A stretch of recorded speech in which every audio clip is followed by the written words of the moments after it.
Welcome to Film Crusade.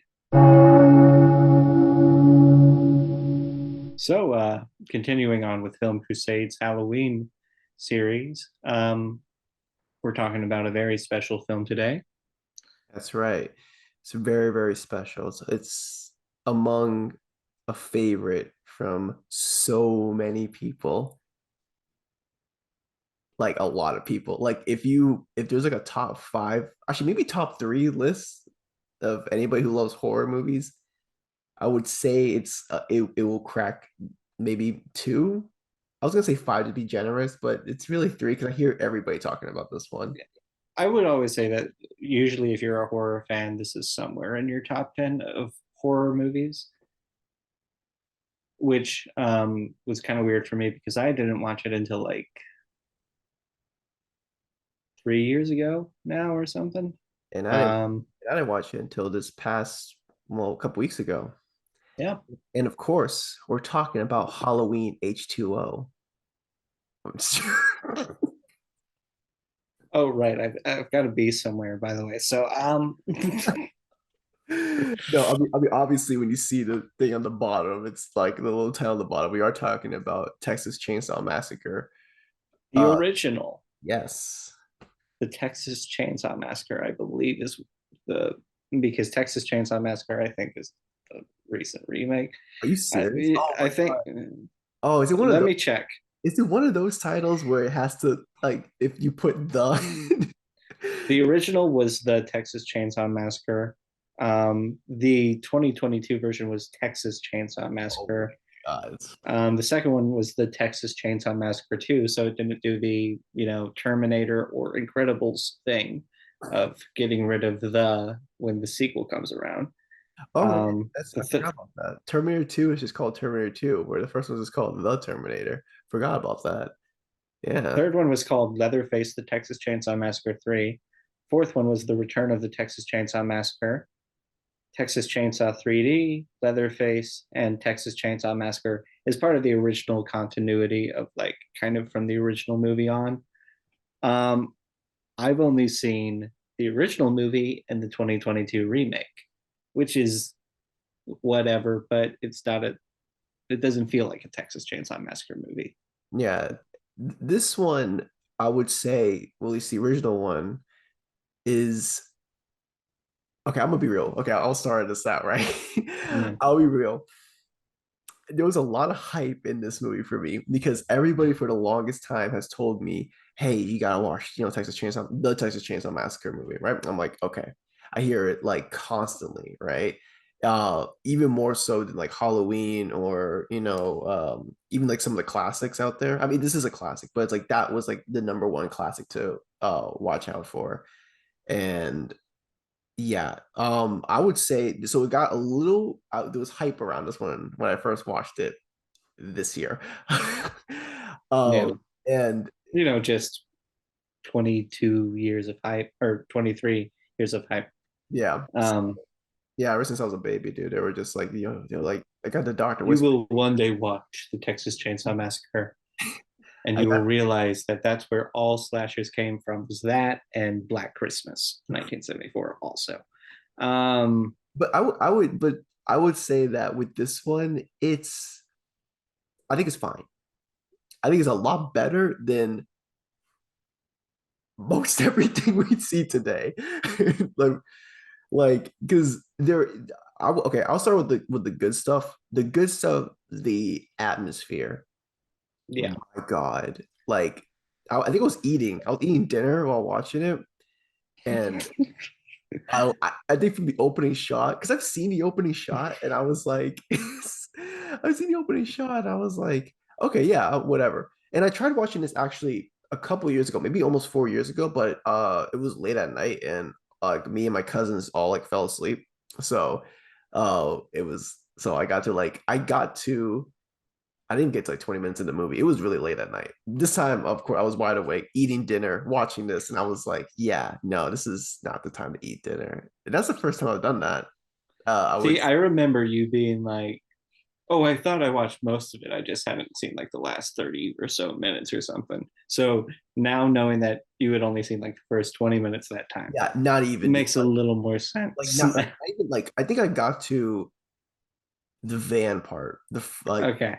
they Yeah. pick up the hitchhiker Yeah. without getting spoilers away. But when they pick up a hitchhiker, I I got mean, okay. Yeah. I'll yeah. try my best to keep my Because spoilers free because it is a 48-year-old movie. no, But I yeah, know yeah, it sure. is. Well, no, I only say that because I kind of thought the movie was gonna go. I thought I kind of knew the order because you hear about the famous door shuts, the door slam scene, Yeah. and I kind of thought that was gonna come later. Like I thought that was like maybe again the second act or whatever, almost like into the No, third it's act. But pretty it's really, early on. yeah, it's really early, and I was like, holy shit. But Well, the whole thing is like an hour 23, hour 21 or something. It's a very short movie that feels like years of your life long because of the stress. Like, I love this movie way more than Amari does. Let's be 100% upfront with that because I do think this is one of those movies that earn that hype where so many other movies I watched for so long, they eventually earned the hype or well, I'm still working on. I still think this earns the hype. It definitely does. It's just I think I was expecting something else because they were telling me some people were telling me it was like a document or even reading about it a little bit. It was like, oh, it's like a documentarian style to it. So I was kind of expecting No, more of it that or it's whatever. a it's very handheld and grimy, but it's Yeah. not. Yeah, so I don't know. I think I was expecting like there was gonna be something like more and more, grotesque. And it is grotesque throughout the whole movie. Like, because there is, and I would say that's where the movie is like it shines the most is the atmosphere and just the griminess Yeah. of it because it is disgusting to look at. Even when they're driving and there's nothing happening, you see like the sweat.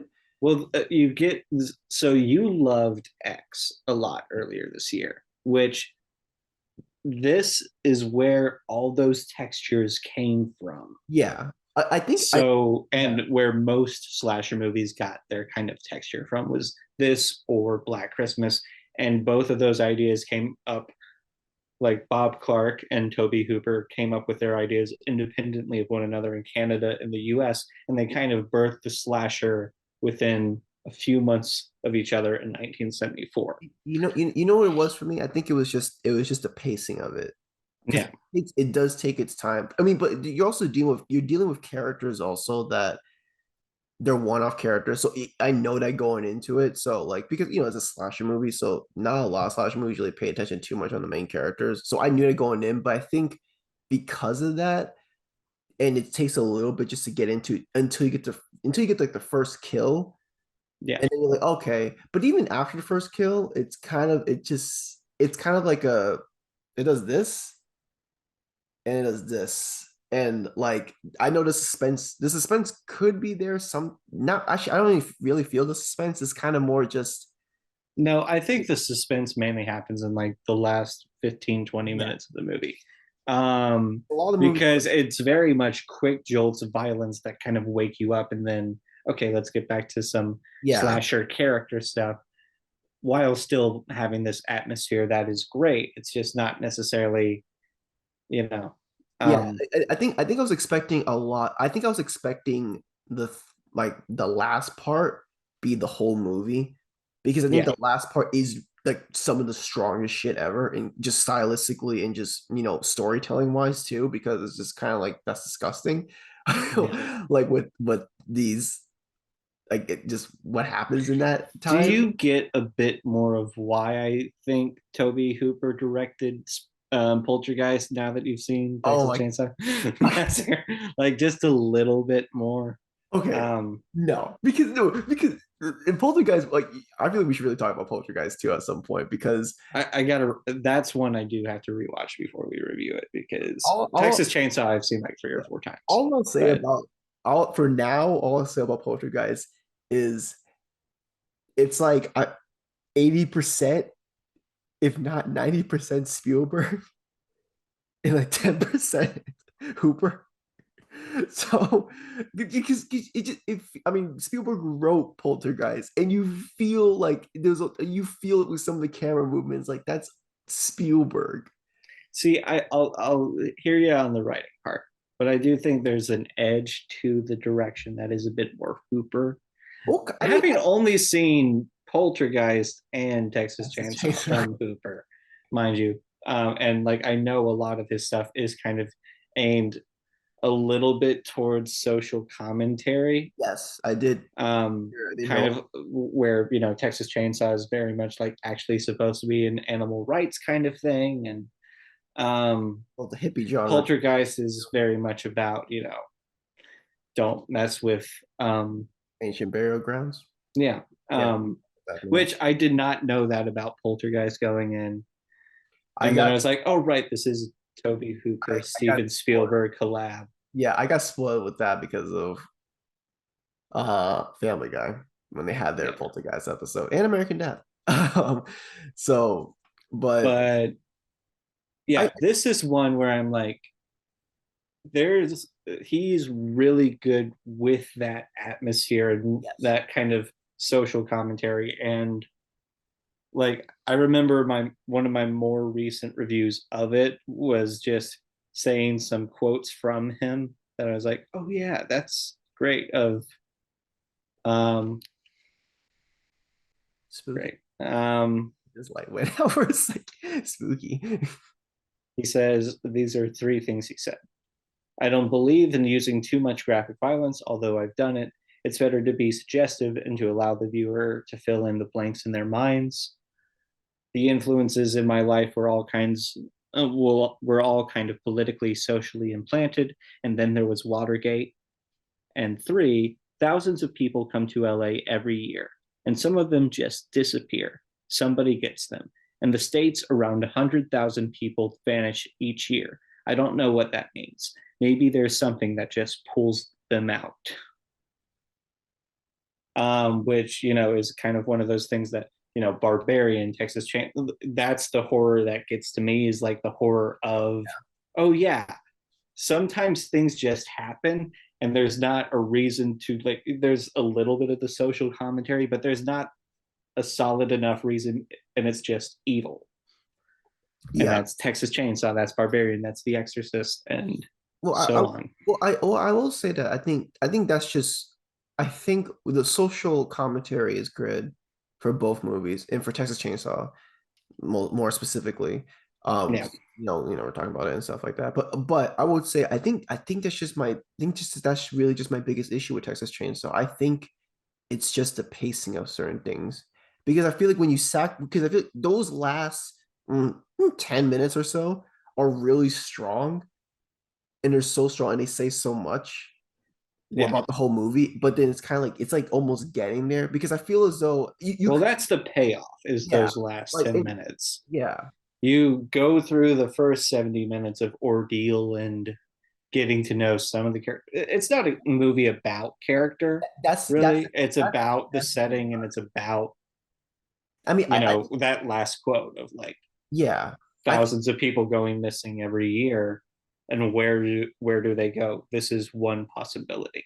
I think that's Um, I think that's the main thing with me about this. I think because I knew going into it, this is not about character, but I think just because so much of it's such a like a draw, it draws out till you get to that final climax where it's like it's the payoff of everything. But just in between that, you kind of dealing with characters that are, you don't really care too much about them, but it kind of makes it doesn't make an effort, but it almost makes an effort just so you to like just kind of cut back to them to see what they're doing. And I'm not the most invested with those yeah, characters to be honest with you. I feel as though if you were gonna do something like that, I feel like there'll have to be something else. Like I think you would have to bring in Leatherface and Leatherface and company into like weave them more into it. but I that's one of the reasons. That's one of the strengths of it is that but they're yeah, not a large part of it. So then it would be it's kind like of it would end up being a detrimental thing yeah.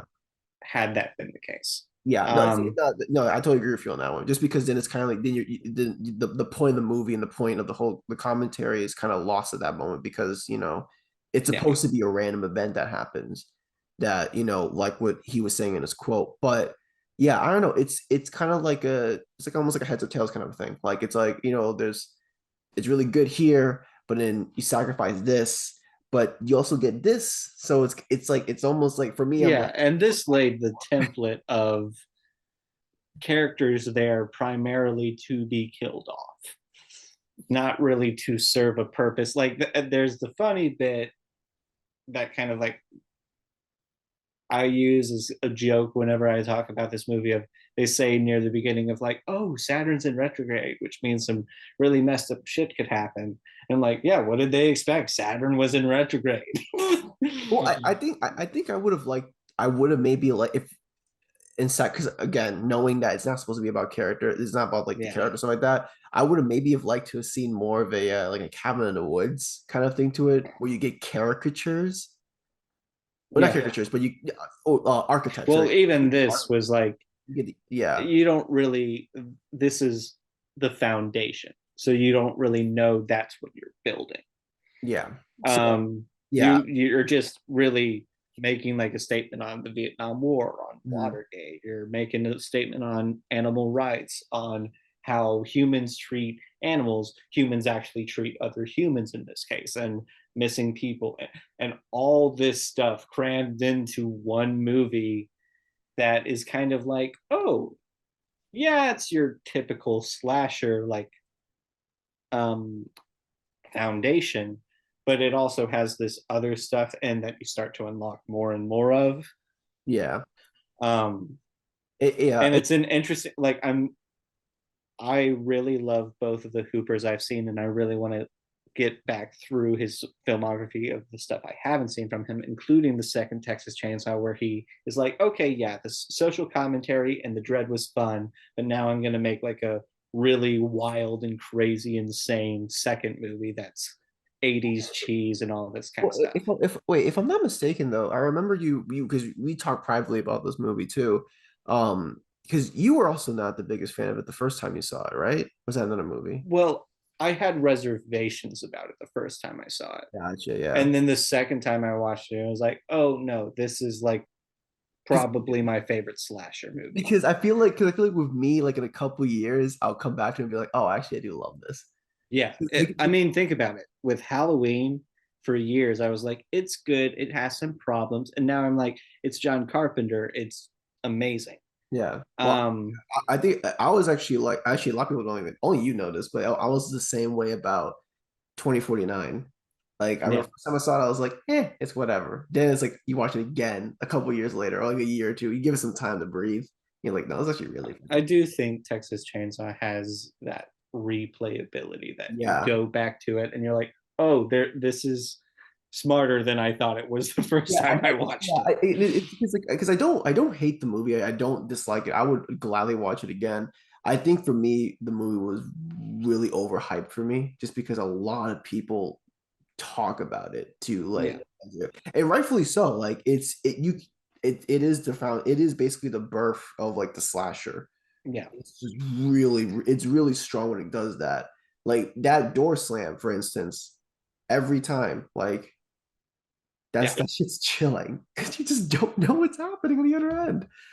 And And and it doesn't give you that. It doesn't even really give you the sounds. That's like yeah, Amari and I talk about the door slam moment all the time, even before he watched it, because it's that kind of unease that occurs of like, oh yeah, the unknown yeah, is what's terrifying. Um, the unknown, or the kind of truths that are there that you try not to pay attention to. Kind of like I even brought up some of the Tobe Hooper stuff unknowingly again in like a recent review for a Rob Zombie movie of like, yeah, there's like missing persons posters in Walmart that you can go see. And you're like, that person hasn't been found in 19 years. They're probably dead and they probably died in a really messed up way, but they're from this town that I'm living in. And I choose not to think about that because you, realistically that's what you should do in that scenario, is not think about the grotesque imagery behind something like that. yeah. No, I no, it's um, and I think where this film is like, no, you're going to watch something. It yeah, may not be the truth, it may not be a thing that actually happens completely, although the film kind of like plays with you that way, like Fargo does, of like, oh yeah, this actually happened. Yeah, Um, it's definitely when you come to that, when you realize certain things like you were saying, you're just kind of like, yeah, like Texas Chainsaw does do the whole shining a light, and it does kind of be like, and hey, it forces you to watch it. yeah, like all Um, the way through and stuff. Which I'm even more curious about the stuff that was cut out, because I remember, I think I read or I heard that there was some stuff that was cut out because it was originally NC-17 before it got cut down yeah. to And rated. he cut it down to his preferred version of it anyway, Yeah, because he was like, yeah, some of that stuff was not needed. I would have been really Um, curious though what it would have been. I'm very curious what was cut out. yeah. Um, I'm curious to go back because he has a movie called Eaten Alive that I guess is also about hillbillies killing a bunch of, gee, innocent teenagers, and they've got like a crocodile or something. So I think that's another X kind of factor. And I love that 70s atmosphere now way more than I did a few years ago. yeah. Um, Oh, I would say before I forget, just going back to pacing for a second. There's a chase scene in this. Okay, it goes on for a little bit too long. I mean, Just a little bit. I mean, listen, I think the rest of the movie, like I'm gonna go back to obvious. It's that right now I'm okay with it. I don't think it's bad or anything like that. I just if I was to seriously pick out something that I really just didn't, I was like, okay, no, there's a chase there that goes on for a little bit too long. how very Amari of you to make a complaint like that. Where I'm I like, it's defy Texas you. Chainsaw Massacre. Come I on, defy man. you. It's- that's what you that's what you came to see, is something like that. um but I think the rest of it is really good. I think it also, I forgot that we also mentioned that. I mean, it's not really a sport. I feel like okay, it's not really okay. There's a family. Okay. yeah, it's a family. There's a um family, right? And I feel it's not just one dude with a chainsaw. yeah, I think the family aspect is so damn fascinating because of what it tells about certain like what it tells about certain families out there in the world. Because Yeah, I mean, this is another barbarian type thing where and it's it's yeah, like, we're showing you this, but it's not fun. it's weird because in the back of your mind also you're kind of just like you it's it's almost like you want to feel bad for Leatherface. You almost want to because of what you see later on in the movie. And it fucks with your mind because you're kind of like, oh, I'm like, yeah, that sucks. I can only imagine what would happen back in the day. And I'm like, but no, but you also you did this. You killed a bunch Yeah, of people and earlier. it's like there is a lot of similar. One of the reasons why I think Barbarian is probably still my favorite of the year is it feels like a new like descendant of something like this, where it's like, oh yeah, like something ain't right here, but it's still like I can't really feel 100% bad for you because you're kind of evil Yeah, still. it's Like, like a thing which I think when the movie dives into that, it's just I almost said dove. When the movie dives into that, like it's really strong and it was like I remember just like I was watching it, I was like, this is really I was just taken aback and just how fascinating it was because I was like, yeah, I'm like that sucks, and I'm like, yeah, you do see that in the world and stuff, and that's not maybe not to the extreme like that, but like you have seen, I mean, abuse when yeah, it comes to like family members and stuff, and it's and just that's a reality. That's kind of like, it still can't feel bad, yeah, but but it's almost like it's you understand, like you understand, you don't sympathize or empathize, but you understand. yeah, Which I think any good movie should do when it comes to an antagonist, that you should be able to understand them, maybe not sympathize, but you can you can understand where they're coming from and why they are the way they are. yeah, And even talking about this over with you, it's like, yeah, I forgot that Hooper was very much he was an activist if you think about it really. So he yeah, was very politically involved with a yeah. So lot of his films. and So it's surprising to me that I was like, yeah, I kept trying to think about that while watching the movie, and I was like, oh yeah, this is a movie directed by an activist and it's a slasher, and yeah, and that's here's something the really funny thing about it is like you you look at all these horror directors today who are all about, oh yeah, this movie has a big important message to it, and like it's the message that we need today. And then they make this movie and it's about whatever hot button topic it is, and then you see them do absolutely nothing to like go out of their way to talk about the subject outside of their film. Yeah. Where this was a dude who practiced what he preached with his movies and was like, the reason I made this was also because of this, No, and this is important. yeah, um no, you do get that with this because there is a rawness to it. No, no pun intended, but kind of pun intended. There is a okay. rawness to I'll allow it. it.